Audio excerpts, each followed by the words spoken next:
بسم اللہ الرحمن الرحیم۔ السلام علیکم دوستو، آج کی ویڈیو میں ہم بات کریں گے طیارہ حادثہ تحقیقات میں پیش رفت، رن وے پر کیا ملا۔ ناظرین، کراچی پی آئی اے طیارہ حادثے میں تحقیقات میں اہم پیش رفت سامنے آئی ہے، جس میں رن وے پر طیارے کے انجن کی رگڑ کے نشانات ملے ہیں اور 4 مختلف مقامات پر پیچ بھی اکھڑے ہوئے ملے ہیں۔ ناظرین، تحقیقاتی ٹیم نے رن وے پر لگے کیمرے کی مدد سے طیارے کی لینڈنگ کے مناظر بھی دیکھے۔ دونوں کیمروں کی ریکارڈنگ بھی تحقیقاتی ٹیم کے حوالے کر دی گئی۔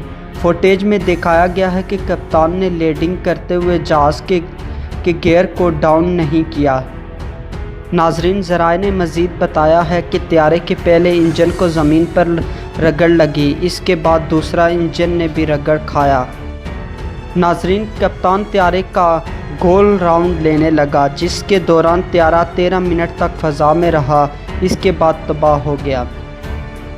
ناظرین، یاد رہے کہ لاہور سے کراچی جانے والا طیارہ لینڈنگ سے چند سیکنڈ قبل ایئرپورٹ کے قریبی رہائشی علاقے میں گر کر تباہ ہو گیا تھا۔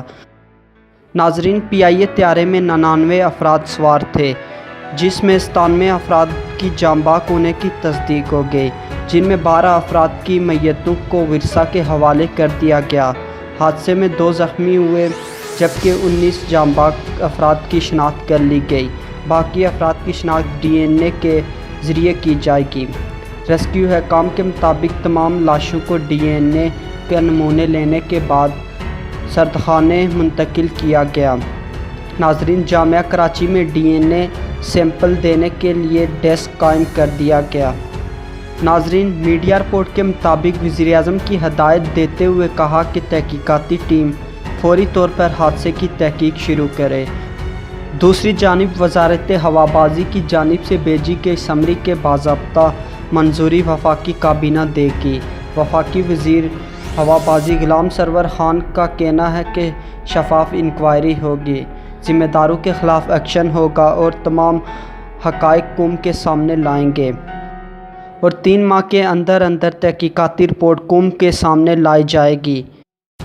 ناظرین، انتہائی افسوسناک خبر یہ ہے کہ طیارہ حادثے میں گل بہار کا رہائشی پورا خاندان اجڑ گیا، جبکہ بہادرآباد کے باپ بیٹا بھی بدقسمت طیارے میں حادثے کا شکار ہو گئے۔ کراچی علاقہ وحید آباد گل بہار کے وقاص اور اہل خانہ بھی بدقسمت طیارے میں سوار تھے، جن کے اہل خانہ نے وقاص اہلیہ ندا کی شناخت کر لی، جبکہ بچوں کی شناخت ڈی این اے کے ذریعے کی جائے گی۔ ناظرین، اہل خانہ نے بتایا کہ وقاص کے دونوں بچوں عالیان اور آئمہ کی شناخت ابھی نہیں ہوئی۔ وقاص اور اہلیہ ملازمت کے لیے 1 سال سے لاہور میں مقیم تھی۔ اللہ تعالیٰ سے دعا ہے کہ جتنے بھی لوگ اس حادثے میں شہید ہوئے، اللہ پاک ان سب کو جنت الفردوس میں اعلیٰ مقام عطا کرے اور ان کے لواحقین کو صبر جمیل عطا کرے، آمین۔ ویڈیو اچھی لگی ہو تو لائک کریں اور چینل کو سبسکرائب کریں۔ شکریہ۔